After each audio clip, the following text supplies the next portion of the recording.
Yang terhormat Ibu Kepala TK Kartini, yang serta guru, rekan guru yang kami banggakan. Pertama-tama, marilah kita panjatkan puji syukur kehadirat Allah Subhanahu wa Ta'ala yang telah memberikan. Saya sampaikan. Assalamualaikum warahmatullahi wabarakatuh.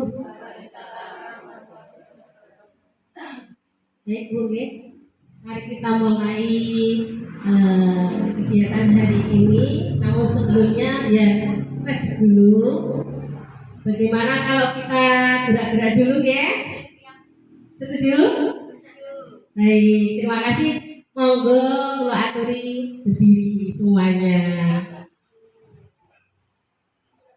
Kita gerak-gerak dulu.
Saya di sini sebagai calon guru penggerak angkatan 9 mendapatkan tugas untuk berbagi dan berkolaborasi dengan panjenengan semua mengenai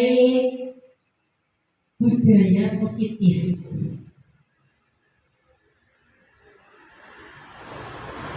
Nah, selamat datang para guru-guru hebat. Mari kita belajar bersama, berkolaborasi, saling mendukung demi terwujudnya disiplin di sekolah kita. Kelas terlebih dahulu sebelum kita belajar. Di sana ada 1, fokus pada materi. 2, efisiensi waktu. 3, senantiasa tersenyum. 4, saling menghargai. 5, umpan balik materi. Dan 6, stimulus respon. Monggo ibu-ibu barangkali kesepakatan yang tertera di sana mau ditambahi apa atau mau dikurangi apa, monggo. 4. Di sini selama menjalankan pendidikan guru penggerak sudah sampai modul 1.4, baru satu modul Bu. Masih lama perjalanan saya karena semuanya ada 7 modul. Sampai pada materi budaya positif. Panjenengan tentunya tidak asing ya kata-kata budaya positif. Apa itu budaya positif, Bu? Ada yang mau jawab? Monggo. Monggo. Kebiasaan atau Nanti kita akan mempelajari konsep-konsep inti modul budaya positif. Di situ ada 7 konsep: 6 keyakinan kelas dan 7 segitiga restitusi. Next, kita bahas satu persatu perubahan paradigma belajar. Di situ ada 2 foto. Foto yang sebelah kanan, foto di mana paradigma zaman kolonial Belanda. Di waktu zaman kolonial itu rakyat hanya diajari menulis, berhitung, membaca, dan seadanya, semata-mata hanya untuk kepentingan kolonial saja, bukan untuk kepentingan rakyat. Sedangkan pendidikan paradigma baru, pendidikan berpusat pada murid untuk menciptakan kebahagiaan lahir dan batin yang setinggi-tingginya. Ada terlihat banyak perbedaan ya Bu di situ. Itu namanya perubahan paradigma belajar. Next, itu pendidikan yang bagaimana? Yaitu pembelajaran yang berorientasi pada penguatan kompetensi dan pengembangan karakter yang sesuai dengan nilai-nilai Pancasila. Ada 5 sila itu, nggih. Pembelajaran paradigma baru memastikan praktik pembelajaran yang berpusat pada murid, yang mana setiap murid belajar sesuai dengan kebutuhannya dan tahap perkembangannya untuk mewujudkan profil pelajar Pancasila. Itu sesuai dengan yang tercantum di Kemendikbudristek tahun 2022. Profil pelajar Pancasila. Kalau sekarang sudah tidak asing deh Bu. Ada berapa dimensi Bu? Berapa dimensi? Ada? Pinten Bun? Itu ada lagunya itu. Pelajar Pancasila beriman dan bertakwa dan berakhlak mulia, berkebinekaan global, gotong royong mandiri, kreatif dan bernalar kritis. Ada berapa? Ada 6 binekaan global, 3 bergotong royong, 4 mandiri, 5 kreatif, 6 bernalar kritis. Biasanya kita masih mengenal dengan kurikulum merdeka tidak lepas dari profil pelajar Pancasila atau kegiatan P5, ya Bu. Tentunya semuanya sudah melakukan P5 dalam pembelajaran untuk anak-anak. Nah, yang ketiga penguasaan, yang keempat kebebasan, yang kelima kesenangan. Kira-kira benar tidak Bu? Dari kelima tadi belum. Nah, bertahan hidup, kita tentunya pasti bertahan hidup Bu ya, karena di dunia ini kita untuk hidup, untuk bertahan, yaitu dengan cara kita makan, kita menjaga kesehatan ya. Yang kedua, kita juga butuh kasih sayang dan rasa diterima. Pasti semuanya butuh, betul betul? Ya. Yang ketiga penguasaan. Nah, dalam hal penguasaan ini baik penguasaan dari segi yang kecil sampai penguasaan yang terbesar, kita pasti butuh penguasaan. Umpamanya saja kita mau masak oseng kangkung, kalau kita nggak menguasai cara oseng kangkungnya, nggak jadi oseng kangkung Ibu. Nah, yang keempat motivasi perilaku manusia. Apa itu motivasi? Motivasi adalah dorongan yang timbul pada diri seseorang secara sadar atau tidak sadar untuk melakukan suatu tindakan dengan tujuan tertentu. Coba Bu, di sampingnya ada dua. Cari pasangan dua. Coba berhadapan. Saya ingin lihat berhadapan. Satu orang pegang tangannya satu digenggam yang erat, yang satunya Nah itu genggam. Yang satunya genggam erat, yang satunya berusaha untuk membuka genggaman tangan temannya tadi. Saya hitung nanti ya, dalam hitungan ketiga. Coba, dipegang. 1, 2, 3. Silakan berusaha sekuat tenaga. Oke, dalam hitungan ke 10 selesai nanti ya. 1, 2, 3, 4, 5, 6, 7, 8, 9, 10 selesai.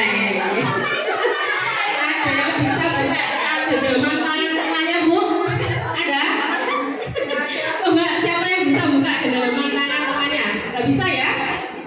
Coba saya tanya, kok kenapa yang genggam tangan yang saya tanya? Kenapa tangan jenengan digenggam kok nggak mau dibuka? Coba saya tanya, kenapa? Oh, berenang, ya. Terus temannya yang berusaha sekuat tenaga untuk melepaskan genggaman tangan temannya, kenapa? Kok berusaha?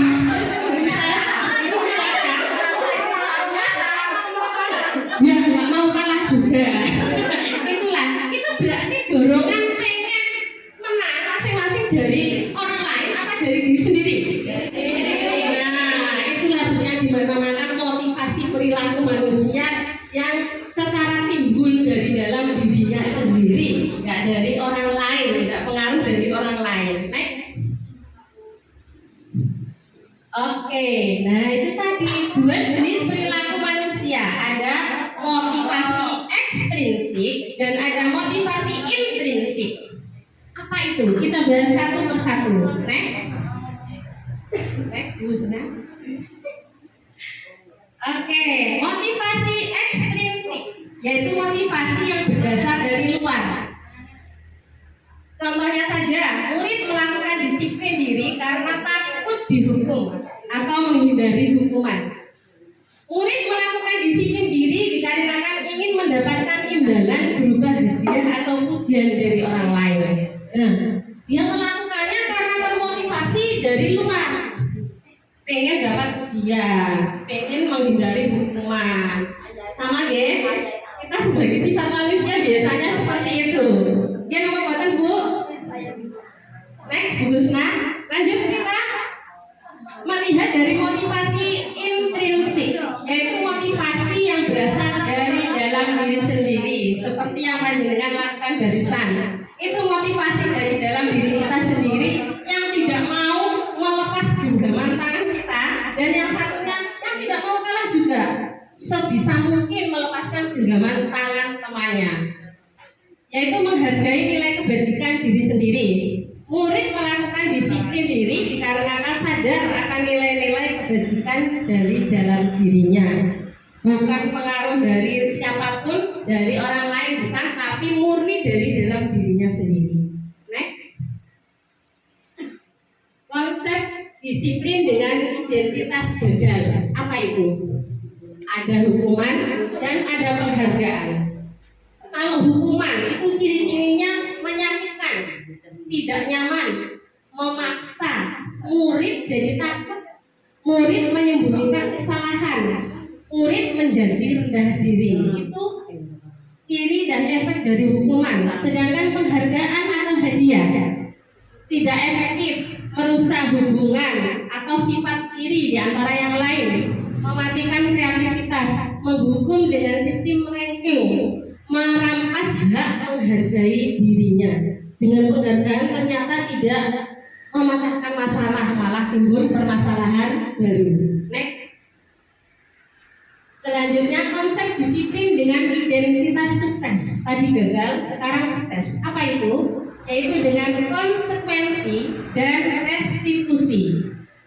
Konsekuensi ciri-cirinya yaitu penguatan jangka pendek, perlu memonitoring berkelanjutan, stimulus respon, murid menghargai peraturan, kehilangan waktu untuk merenungi kesalahan.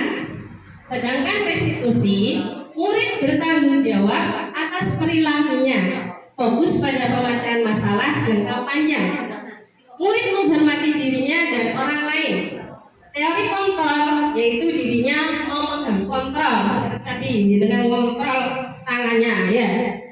Terus murid bersemangat memperbaiki kesalahan, itu sifat dari restitusi. Kira-kira kita mau menggunakan yang mana di antara 4 itu? Next. Nah, konsep disiplin dengan identitas sukses. Sebuah cara restitusi menanamkan disiplin pada murid. Foto restitusi, kan mau kok restitusi baik. Ada yang sudah tahu Bu apa itu restitusi? Sampun? Oh belum. Oke, next. Apa sih itu restitusi? Restitusi adalah proses menciptakan kondisi bagi murid untuk memperbaiki kesalahan mereka sehingga mereka bisa kembali ke kelompoknya dengan karakter yang lebih baik. Itu namanya restitusi Bu istilahnya. Toh kita memang sudah melakukannya. Next. Kemudian ini ciri-ciri dari restitusi. 1. Menguatkan dan fokus pada solusi. 2. Fokus pada karakter bukan tindakan. 3. Bukan menebus kesalahan, namun belajar dari kesalahan. 4. Mencari kebutuhan dasar yang mendasari tindakan. 5. Tawaran bukan paksaan. 6. Memperbaiki hubungan. 7. Menuntun untuk melihat ke dalam diri. Nah, kita bisa melihat video salah satunya ini adalah cara restitusi tindakan yang dilakukan oleh guru dan murid dari satu permasalahan.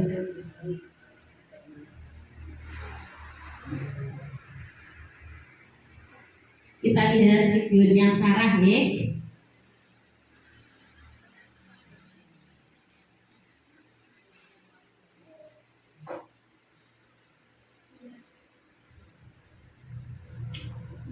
Dapat tumbuh dan berkembang menjadi suatu yang menggambarkan pada ketiga sisi pada segitiga. Kita simak videonya dulu. Sisi pertama.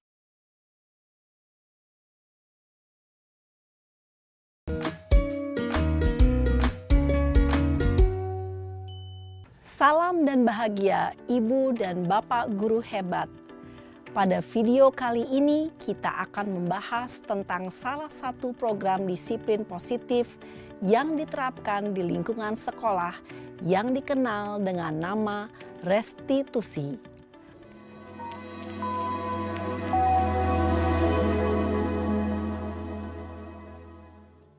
Restitusi dikembangkan oleh pakar pendidikan Diane Gosson, berlandaskan pada teori kontrol Dr. William Glasser. Segitiga restitusi adalah suatu proses dialog yang dijalankan oleh guru atau orang tua agar dapat menghasilkan murid yang mandiri dan bertanggung jawab. Pada saat guru di posisi manajer, aspek yang dikembangkan pada murid adalah motivasi intrinsik, sehingga penanaman nilai-nilai kebajikan dapat tumbuh dan berkembang menjadi suatu kebiasaan positif yang akhirnya membentuk karakter murid. Proses dialog ini terdiri dari 3 langkah yang digambarkan pada ketiga sisi pada segitiga restitusi. Sisi pertama adalah menstabilkan identitas. Sisi yang kedua adalah validasi tindakan yang salah. Dan sisi yang ketiga adalah menanyakan keyakinan. Ibu dan Bapak guru, berikut ini akan ditunjukkan bagaimana seorang guru berada dalam posisi manajer menggunakan penerapan segitiga restitusi.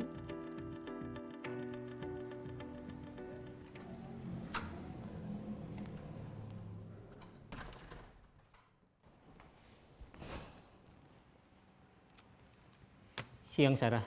Siang Pak. Sudah lama nggak ketemu Sarah? Kenapa hari ini ada di sini? Kesel Pak, kesel banget. Masa aku dikatain tukang fitnah Pak? Ya aku marah lah. Aku balik ngatain Eka di depan kelas. Kesel banget. Oh begitu. Ya pasti kamu marah dan kesal. Bapak juga akan marah apabila ada yang menuduh Bapak seperti itu. Kemudian pada saat itu kamu mau melakukan apa? Ya saya langsung ngatain Eka lah Pak. Kesel banget. Saya bentak-bentak dia depan teman-teman lain. Oh begitu.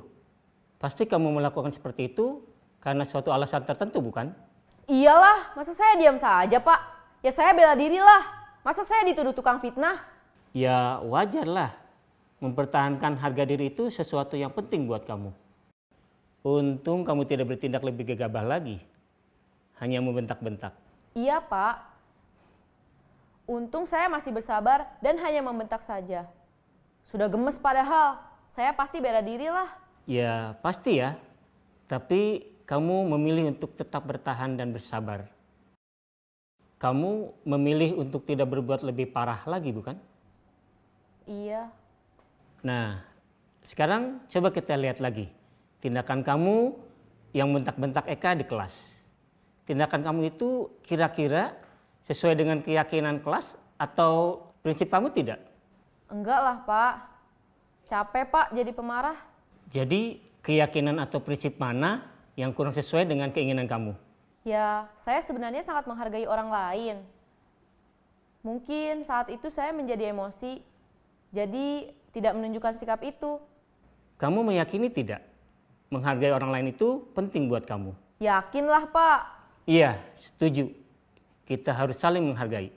Namun, ada juga keyakinan yang kita sepakati yang perlu kita jalankan apabila kita sedang marah, bukan? Ya, saya bisa lebih proaktif, mulai dengan diri sendiri. Saya bisa jadi lebih bersabar, mengambil waktu jeda untuk berpikir mau apa selanjutnya. Kira-kira kamu bersedia memperbaiki masalah ini tidak? Bersedia, Pak. Kalau kamu memperbaiki masalah ini, kamu akan menjadi orang seperti apa? Saya akan menjadi orang yang bertanggung jawab kali ya, Pak. Dan senantiasa proaktif. Iya, menurut kamu bagaimana rasanya menjadi orang seperti itu? Ya nyaman lah, bangga bisa bersabar dan menahan diri. Baiklah kalau begitu. Yuk kita pikirkan bagaimana memperbaiki masalah ini.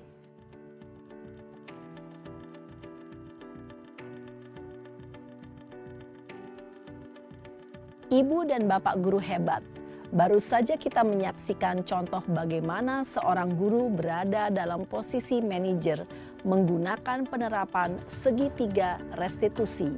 Mari kita bahas satu persatu. Pada sisi pertama, menstabilkan identitas berdasarkan pada prinsip bahwa membuat kesalahan adalah bagian dari proses pembelajaran. Sisi pertama dari segitiga ini berperan menggeser identitas murid dari identitas gagal ke identitas sukses. Murid yang sedang bertingkah laku yang tidak pantas atau menarik diri saat itu sedang mengalami identitas gagal. Bila kita mengkritiknya, maka posisinya tidak akan berubah.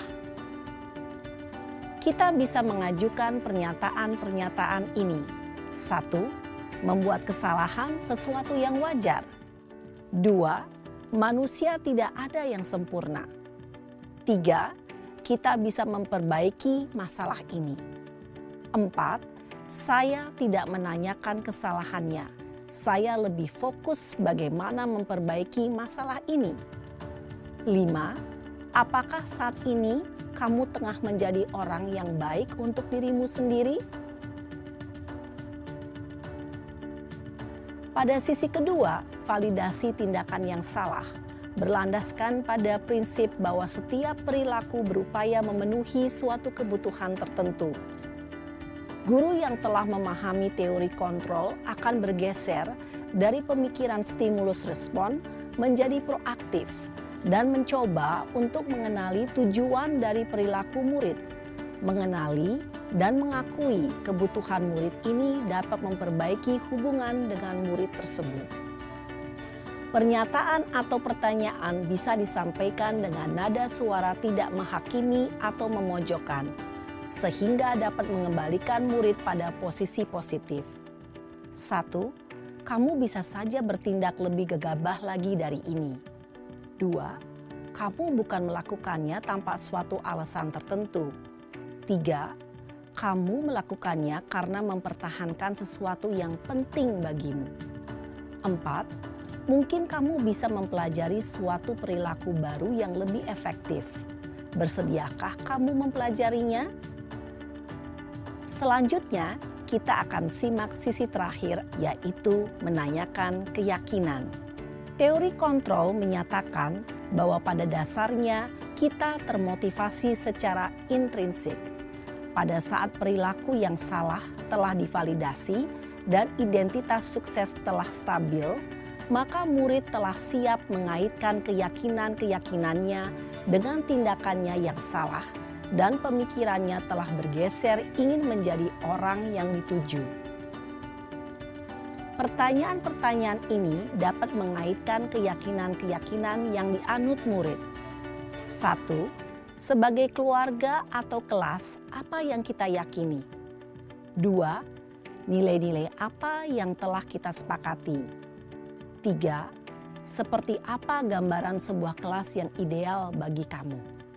4. Kamu ingin menjadi orang seperti apa?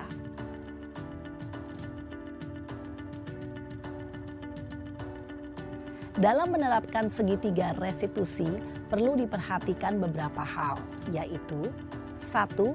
Perilaku yang salah perlu dikaitkan dengan nilai-nilai atau keyakinan-keyakinan yang telah disepakati atau dituju. 2. Kesediaan orang yang melakukan kesalahan untuk memperbaiki masalah. 3. Pemecahan masalah sebisa mungkin relevan atau memiliki hubungan dengan masalah yang ada. 4. Usaha. Perlu adanya suatu usaha perbaikan dari pihak yang berbuat kesalahan. 5. Waktu. Perlu didedikasikan waktu dari pihak yang berbuat kesalahan.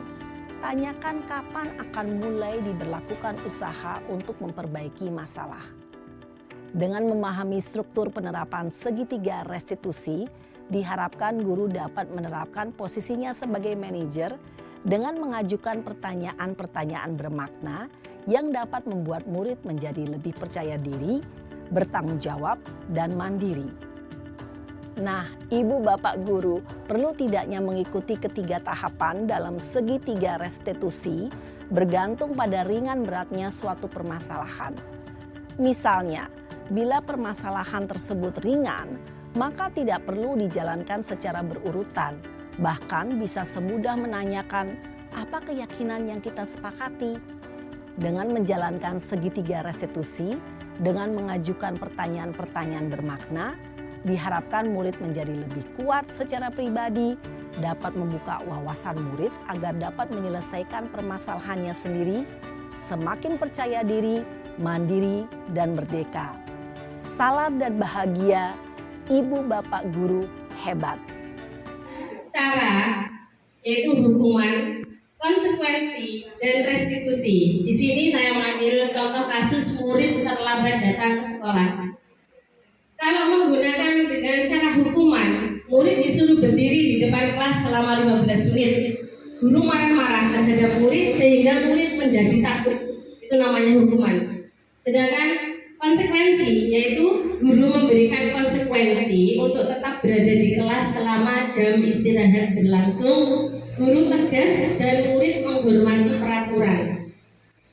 Cara restitusi, guru menanyakan keyakinan kelas dan dirinya. Kemudian guru membantu murid menyelesaikan masalahnya. Sehingga guru terbuka dan murid menghormati dirinya dan orang lain. Next. Nah, sekarang kita sudah sampai posisi kontrol, Bu.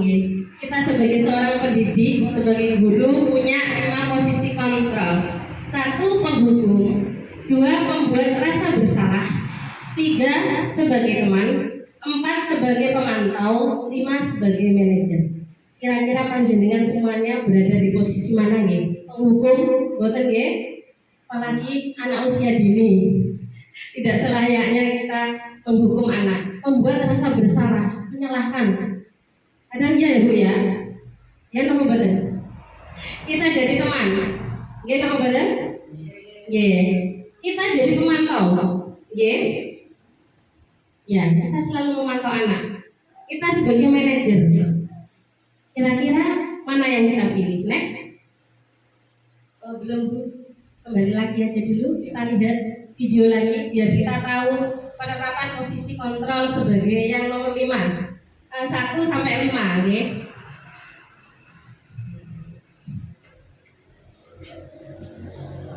Kita lihat video Naren. Tadi videonya Sarah, sekarang videonya Naren.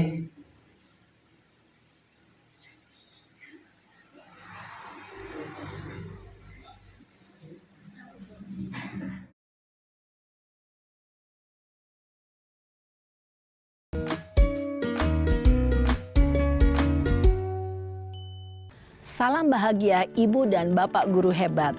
Dalam penerapan disiplin positif restitusi, salah satu program yang dikembangkan adalah 5 posisi kontrol. 5 posisi kontrol dalam restitusi adalah proses perjalanan seorang pendidik agar dapat mengenali dirinya. Pada video kali ini, kita akan membahas tentang 5 posisi kontrol yang dikembangkan oleh Diane Goosen dan contoh penerapannya.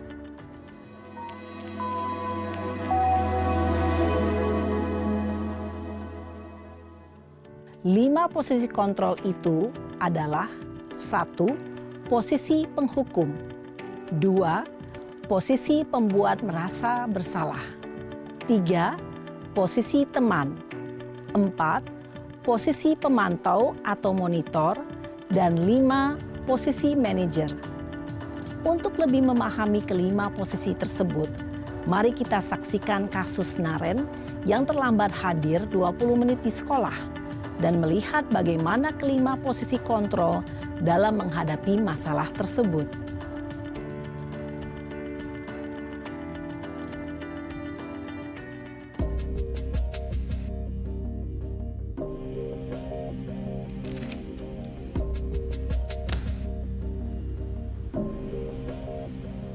Naren! Sini kamu! Selamat pagi, Bu. Selalu terlambat. Kamu deh, pasti terlambat. Maaf, Bu. Saya... Apa? Apa coba? Alasan kamu apa lagi? Kapan sih kamu tidak terlambat? Malas sekali ya kamu jadi anak. Saya... Dasar pemalas. Gak kapok-kapok sih kamu. Sudah berapa kali terlambat? Sana, kamu keliling lapangan basket 2 kali. Kenapa saya harus keliling lapangan basket, Bu? Kenapa? Kamu mau lawan ibu? Berani-beraninya jawab. Sudah terlambat, masih berani jawab pula. Sekarang, keliling lapangan basket 5 kali sekalian. Biar kapok. Cepat, pergi sana ke lapangan basket. Posisi penghukum biasanya berbicara dengan nada tinggi, menghardik, menunjuk-nunjuk, menyakiti, dan menyindir. Hukuman bisa berupa fisik maupun psikis. Ibu dan Bapak guru hebat, dampak yang terjadi pada murid ketika guru berada pada posisi penghukum adalah murid cenderung akan memberontak, bahkan menyimpan dendam.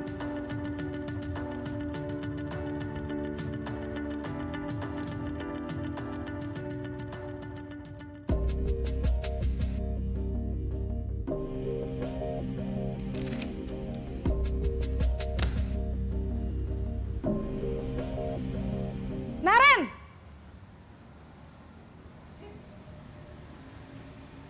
Selamat pagi, Bu. Naren.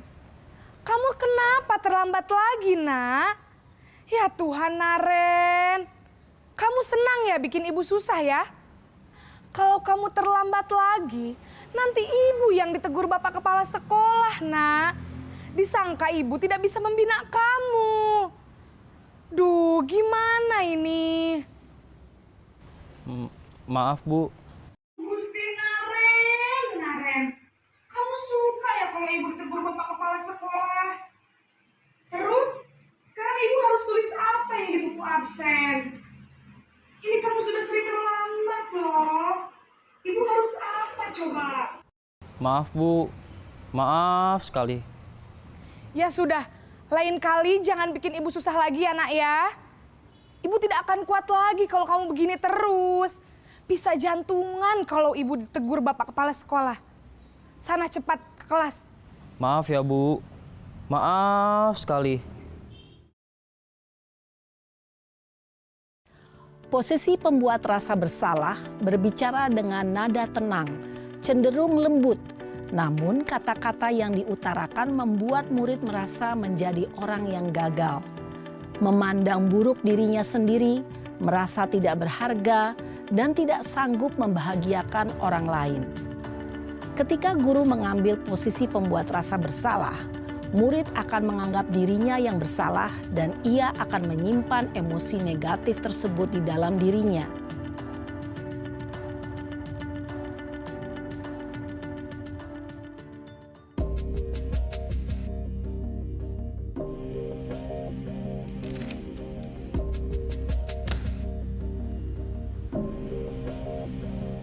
Naren!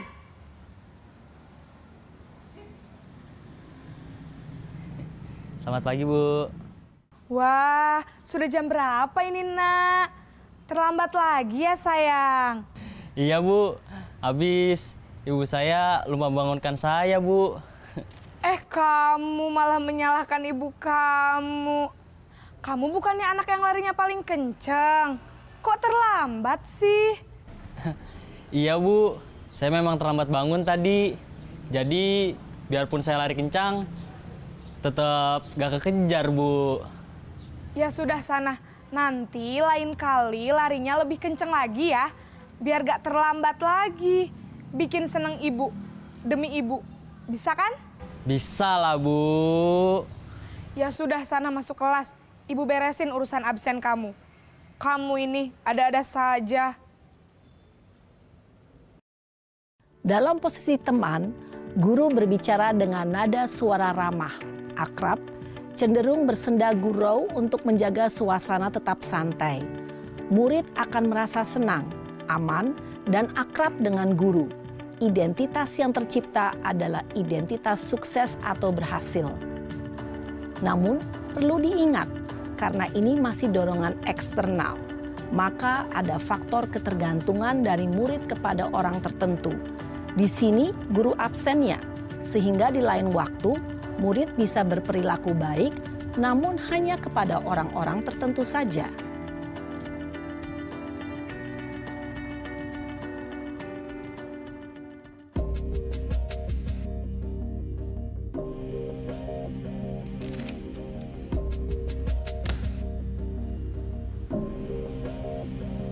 Naren!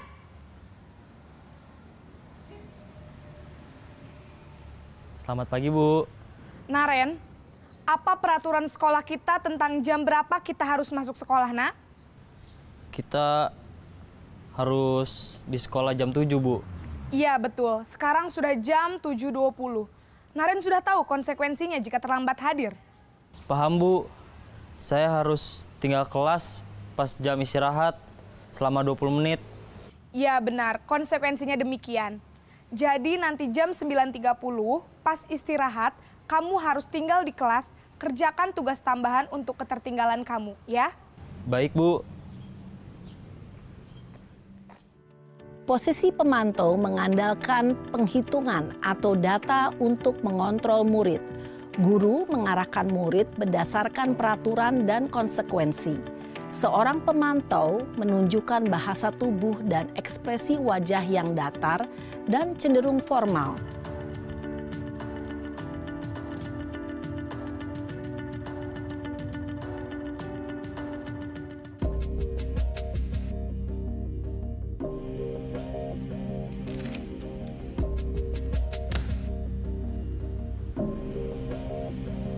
Naren!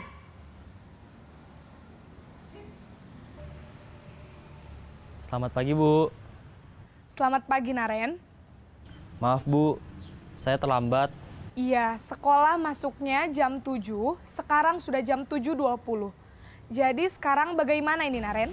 Maaf, Bu. Saya lupa setel alarm saya semalam. Baiklah, menurut kamu, keyakinan sekolah yang mana yang perlu kamu tingkatkan? Menghargai diri sendiri dan orang lain mungkin ya, Bu. Setuju. Jadi, apakah Naren meyakini prinsip saling menghormati tersebut? Iya, Bu. Saya meyakininya. Apakah Naren bersedia memperbaiki masalah keterlambatan ini? Bersedia, Bu. Bagaimana kamu akan perbaiki masalah keterlambatan ini? Saya akan coba untuk tidak lupa menyetel alarm saya, Bu. Baik, kalau Naren lupa menyetel alarm di rumah, ada orang yang kira-kira bisa bantu mengingatkan tidak? Ada, Bu. Kakak saya, Kak Ema. Ada lagi selain Kak Ema? Selain Kak Ema, ada ibu saya. Baik, Jadi yang mengingatkan Naren adalah Kak Emma dan ibu kamu ya? Kira-kira akan mulai setel alarm kapan nih Naren? Setelah pulang sekolah, akan segera saya lakukan. Baik, jadi Naren akan setel alarm untuk bangun besok pagi dan akan diingatkan oleh kakak dan ibunda Naren ya. Ada lagi yang mungkin perlu dilakukan Naren? Agar tidak terlambat bangun lagi. Tidak ada, Bu. Baik Naren, terima kasih untuk kerjasama kamu. Sekarang kamu perlu kembali ke kelas untuk belajar. Baik, Bu. Terima kasih. Posisi manajer adalah posisi kontrol yang disarankan untuk membimbing murid memiliki sikap disiplin yang positif, yaitu murid yang mandiri, bertanggung jawab, dan dapat memecahkan masalah. Tujuan dari posisi ini adalah agar murid dapat berefleksi atas tindakannya.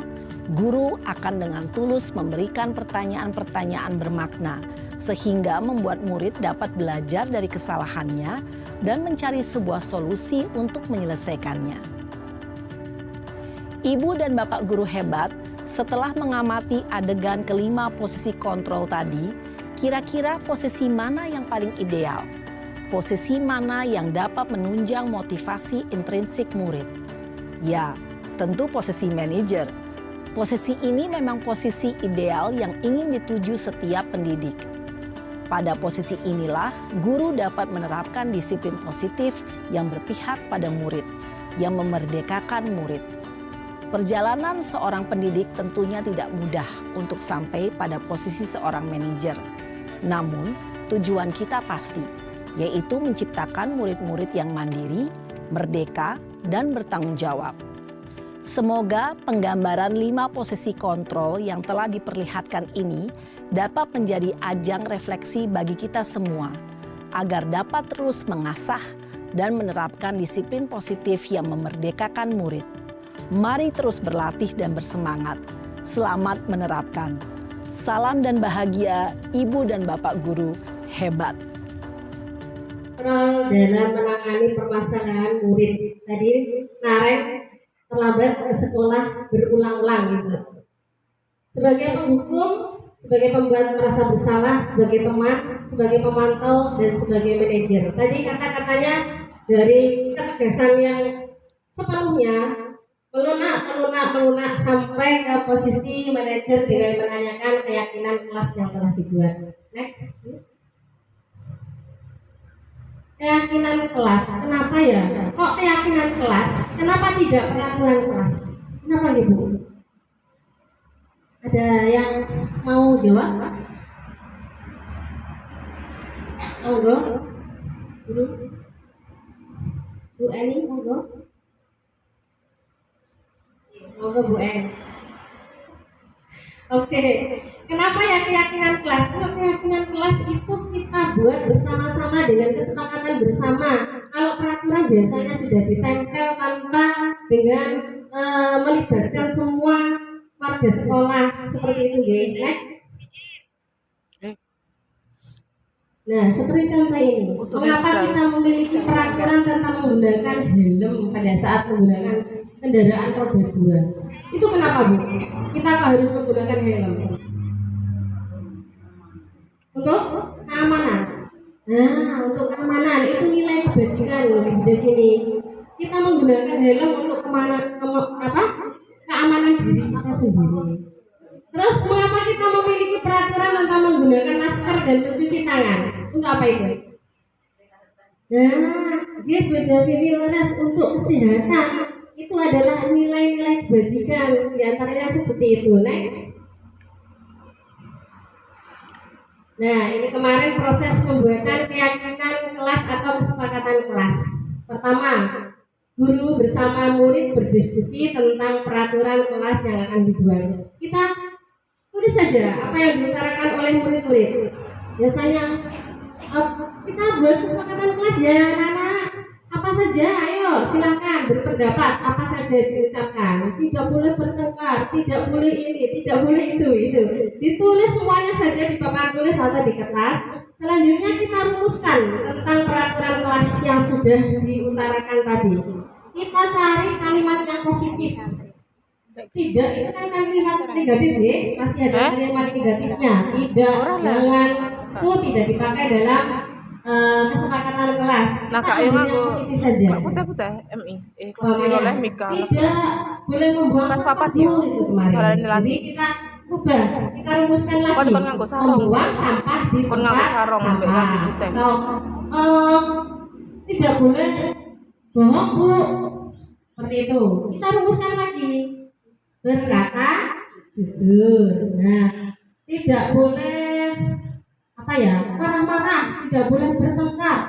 Jirane Kita kelas rumuskan papat lagi, tekan dhuwur. tidak boleh berkata-kata jelek bu. Kita rumuskan lagi, sopan santun Ora seperti jute itu. kok. Nah itu kemarin sudah disepakati anak-anak dan anak-anak diajak menempel Toh aku sing kesepakatan raro. yang telah mereka buat bersama bu guru, seperti itu yang sudah saya tempelkan kemarin anak-anak. Nah peraturan kelas menjadi keyakinan kelas. Sopo lah Seperti wali? itu. Sopo wali? Nah, karena Bu Iye itu ada menaruh tas di loker, sopan santun, aktif saat berdoa, menaruh sepatu di rak sepatu, saling menyayangi, ke sekolah tepat waktu, berkata jujur, izin saat keluar kelas, merapikan mainan, buang sampah di tempat sampah seperti itu. Iya. Nah, Nah, itu tadi namanya mau wis mulai.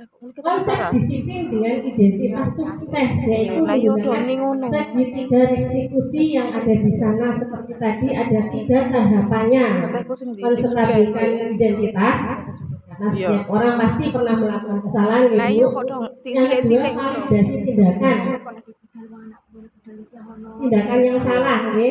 Kamu tentu punya alasan mengapa melakukan tindakan yang salah tersebut.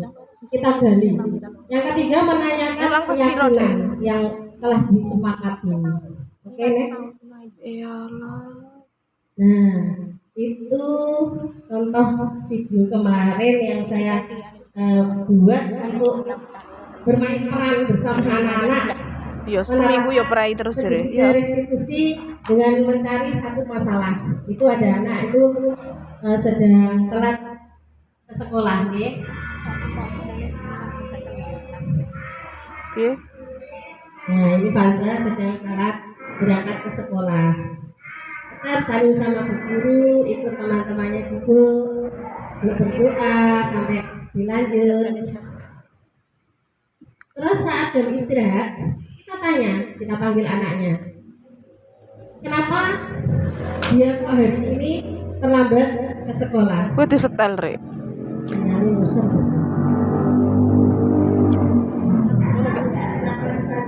Duh.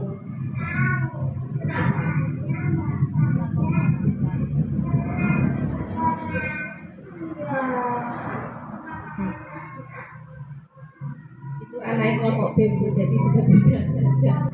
Iya, kenapa saja hari ini telat ke sekolah?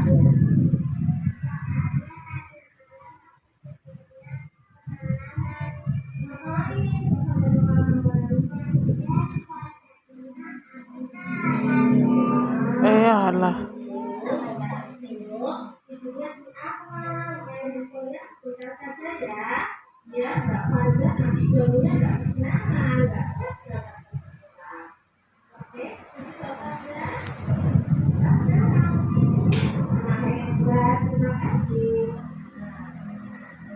Perasaannya setelah dinyatakan sama bu guru, ditanya anaknya perasaannya bagaimana, merasa kelihatan tertekan atau tidak.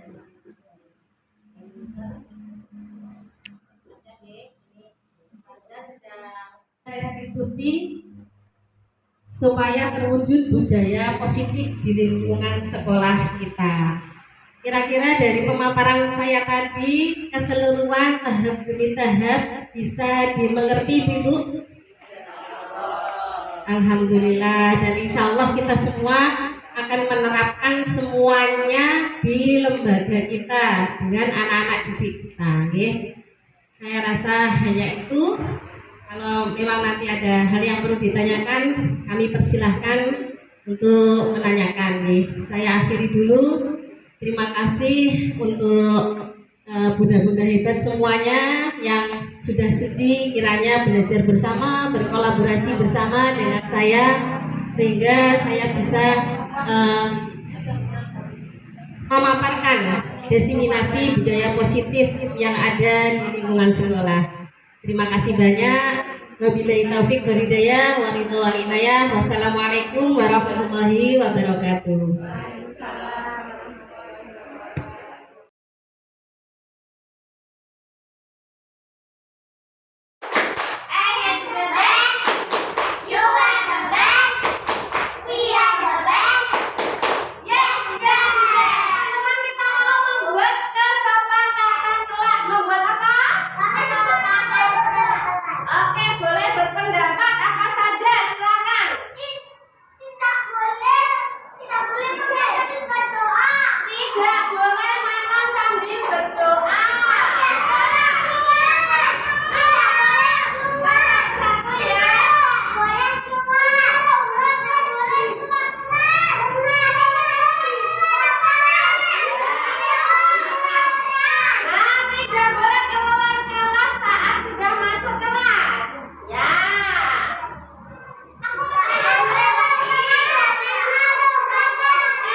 Kenapa Mbak Faza kok hari ini telat ke sekolahnya? Soalnya tadi malam aku tidurnya kemalaman. Ngapain kok sampai kemalaman? Main handphone jadinya aku telat deh. Nah, kalau begitu mulai besok tidurnya di awal, main handphonenya sebentar saja ya, biar Mbak Farza nanti bangunnya nggak kesiangan, nggak telat berangkat ke sekolah. Oke, setuju Mbak Farza? Pas sekarang sambut ini anak Bismillahirrahmanirrahim wa bil Islam dinina wa bi Muhammadin nabiyyan wa rasulah rabbi zidni ilma warzuqni fahma waj'alni minas sholihin. Mas Elang, kok tidak ikut berdoa ya? Mas Elang sedang apa?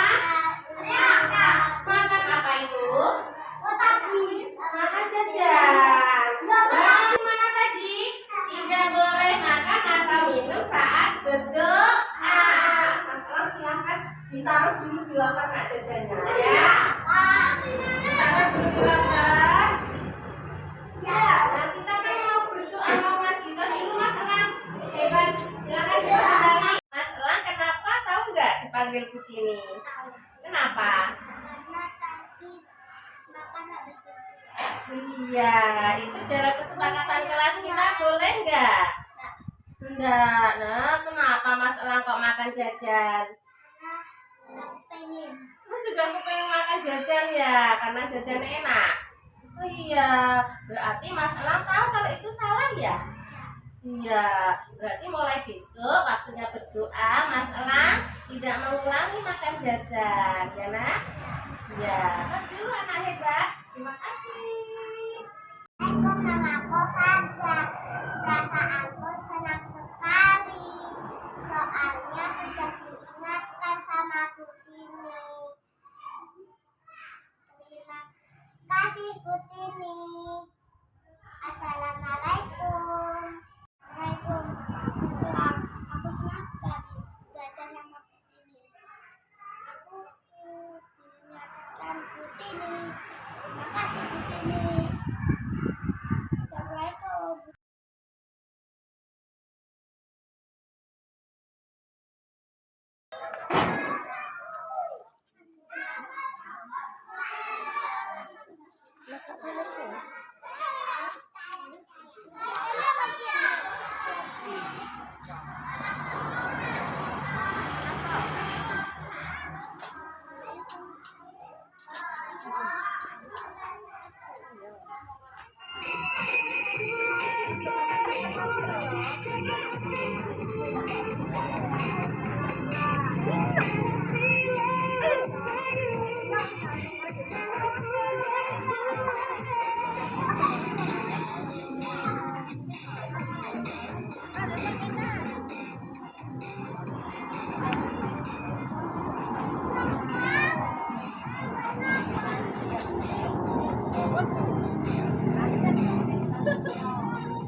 Belum